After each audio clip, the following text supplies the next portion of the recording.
Hi guys, welcome back to Saving Salvage, welcome back to the channel. Right, there's a little bit of good news to start with. I do have the Mustang back in the workshop.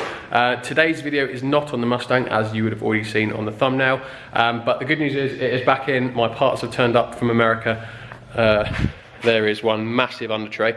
That was one of the parts we were waiting for. So my next video after today's video should be on the Mustang. The RS3 is now at the body shop. It's been at the body shop since beginning of last week. They said they were quite busy, so they gave me an ETA of sort of end of next week. So in today's video, we are going to do a full cost breakdown on the A3 3.2. So let's go find her. Apologies if it's windy. It does seem quite windy, so I don't know how it's going to come across on camera, but there she is.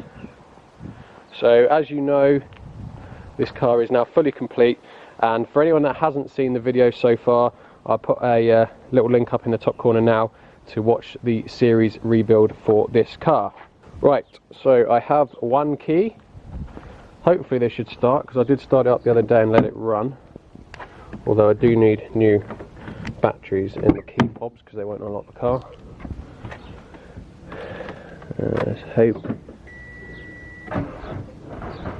Oh, just. Right. We'll let that idle for a little bit.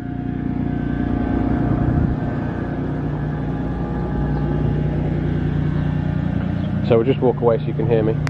So in today's video, as I've just been saying, we're going to do a full cost breakdown on the 3.2. That includes how much it costs to buy, how much it costs to fix. Obviously I did get this car before I started YouTube, so I will also explain the work I've done on it pre-YouTube, and also what I hope to sell it for. It's quite a rare car these days. They don't see many about, if any, so hopefully it's going to command some sort of semi-premium value for an old 8P pre-facelift. So I think what we'll do is, I've got everything written down. We're going to jump in the car and think we're going to go for a drive.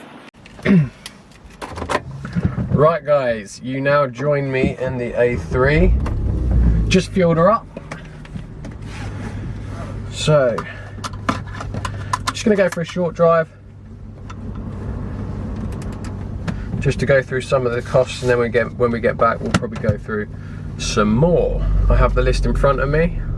I'll do the best I can to kind of read it while I'm driving. It'll be fine. So this, oh, I know something I didn't do. That horrible rattle in the boot, because that's going to piss me and you off. So I'm just going to pull over quickly and sort that out.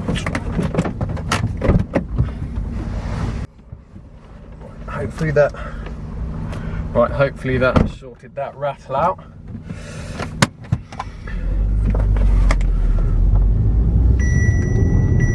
Yes, right. So onto the car. I bought this for £850. This was a kind of semi-abandoned car. Guy I bought it from went down to London to pick it up. It sat outside his house for just over a year.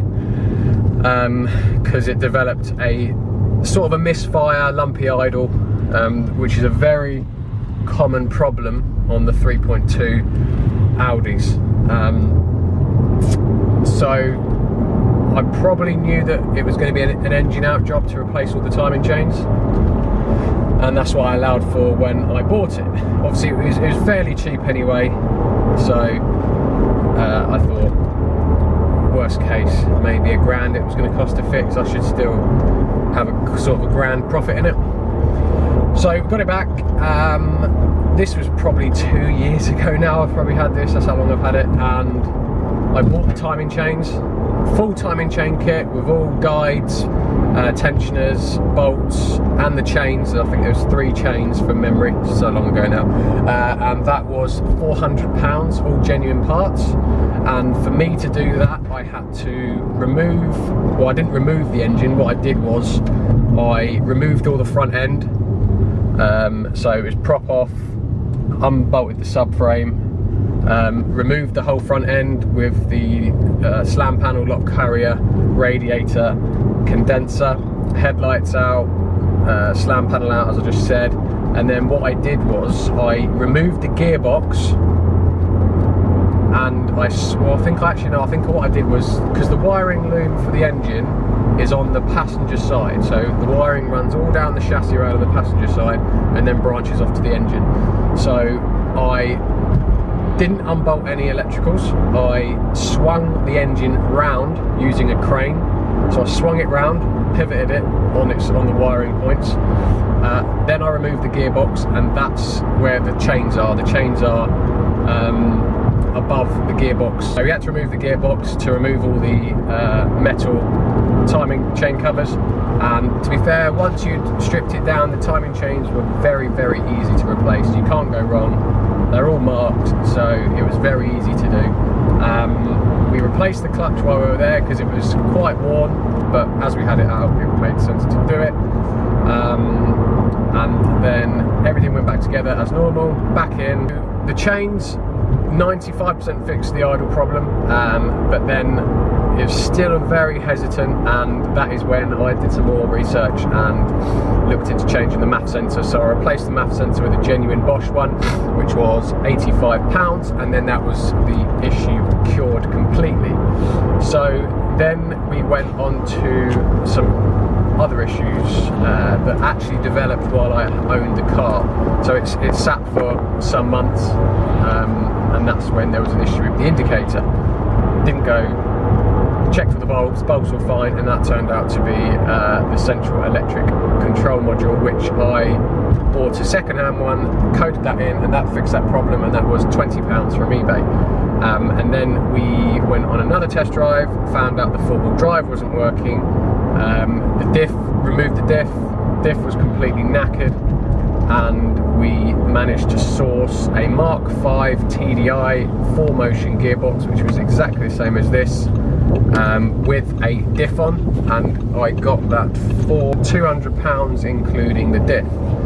So we'll add that to it. I mean, I can resell the gearbox at a later point, probably won't, but it is probably worth 100 quid, I don't know. But we'll put £200 because that's what I paid for it. And then that was our four-wheel drive cured. In amongst that as well, we also had our alternator that went, and I've also replaced the battery as well because that was on there for a while. So the battery was £85. Have I put that down? No, the battery, sorry, was £60. I've put that down. And the alternator was £120 once you remove the surcharge that was on there. So let's just stop here so I can read my list a bit better. And then what else have we got?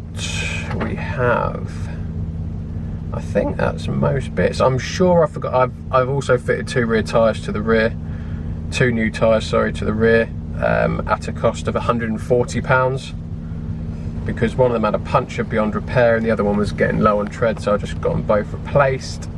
And I think that is everything I've got. I'm bound to have missed something because that is what I'm like. So we'll take her back to the farm. This car actually drives really nice. It's the 3.2 engine. It does sound a bit like an R32. I know it is the same engine, it's just literally the exhaust that's a little bit different. And with an exhaust on this, actually would sound very nice.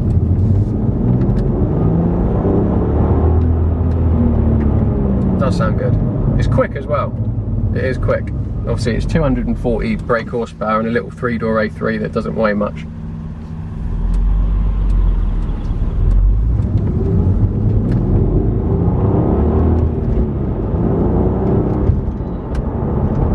Good little car. Right, so now I've stopped and I can concentrate a bit better. We can go through the final costs. So the clutch kit I forgot to add was £185. That was for a genuine LUK clutch kit.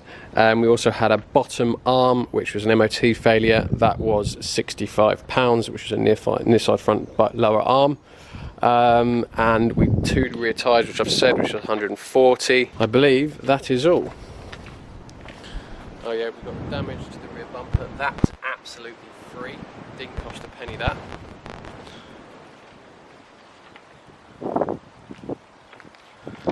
That is our A3. completely done. So we'll just quickly go through the list, and then I'll put the prices up on the screen as well, just so you can see it a little bit easier. So the original cost of the car was £850. The cam chain kit was £400. The control module was £20. Gearbox was £200. Battery was £60. Alternator was £120. 2 rear tyres was £140. The MAF sensor was £85. The damaged rear bumper was free. We have the clutch kit was £185. The lower arm front was £60. And that should take us to a grand total. I didn't include anything like doing the service or MOT because they are just natural running costs of a car anyway, so they shouldn't be included in the cost to repair. So that brings us to a grand total of £1,269 spent on parts. Add that to the original cost of the car, and that gives us a grand total of £2,119. That is what this car stands in and owes me. And having a quick look online with similar cars to the mileage, age and sort of extras in a way, I value this car at between £3,000 and £3,400. So that should hopefully give us a profit of around about £1,000. Obviously this doesn't take into account any of my labour hours of love that have gone into it at all, but I guess that's just what we do. That is absolutely fine, and that is what hopefully the £1,000 profit will cover. So this car will be going up for sale. I am going to polish that out, and I will repair that rear bumper. I'm going to do that myself. I've already bought the paint to do it, so, or you can add the paint on as well. That paint was £10 to do that, so you can add that onto your total bill if you want as well. And then we'll give it a good old clean, and then this will be going up for sale. It probably will be in the next sort of 3 to 4 weeks once I've repaired that bumper and got March out of the way with, because as you can see we're very busy with cars. There's currently 2 on board that have got to be ready for delivery Monday morning. So once March is out of the way, if I can do that rear bumper, and I will put a link on my Instagram to the advert. I'll probably just stick it on eBay, but as always I will let you know on Instagram when that will be going up for sale. So guys, that is the full cost breakdown on the A3 3.2. I'm sure I would have probably missed something like I did with the S4 when I did it, so if there is, please do let me know in the comments and I can try and add it on as quickly as possible if I have forgotten anything. So that is the 3.2 done, cost breakdown all done. As I was just saying, it will be for sale probably in the next 3 to 4 weeks, and I will put that on my Instagram with a link to where it is going for sale if anyone is interested. So as always guys, thank you very much for watching. Sorry it's been another week without a video. It's just, as you can see, very busy. Being March, I've got 2 cars ready for Monday and I'm just driving every day at the minute, so finding it quite difficult to find time to do videos for you guys. But as you saw at the beginning of the video, the Mustang is now in the workshop, so that will be the next video. So as always guys, thank you very much for watching, and I shall see you next time. Cheers guys.